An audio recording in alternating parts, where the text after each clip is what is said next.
लोहे की दुकान में अपने पिता के साथ काम कर रहे एक बालक ने अचानक ही अपने पिता से पूछा, पिताजी, इस दुनिया में मनुष्य की क्या कीमत होती है? पिताजी एक छोटे से बच्चे से ऐसा गंभीर सवाल सुनकर हैरान रह गए। फिर वे बोले, बेटे, एक मनुष्य की कीमत आंकना बहुत मुश्किल है, वो तो अनमोल है। बालक, क्या सभी उतना ही कीमती और महत्वपूर्ण है? पिता, हाँ बेटे।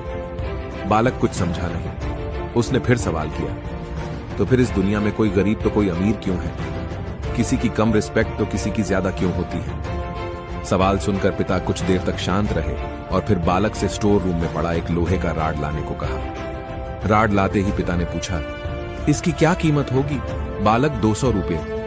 पिता, अगर मैं इसके बहुत से छोटे छोटे कील बना दूं तो इसकी क्या कीमत हो जाएगी? बालक कुछ देर सोचकर बोला, तब तो ये और महंगा बिकेगा, लगभग 1000 रुपये का। पिता, अगर मैं इस लोहे से घड़ी के बहुत सारे स्प्रिंग बना दूं तो?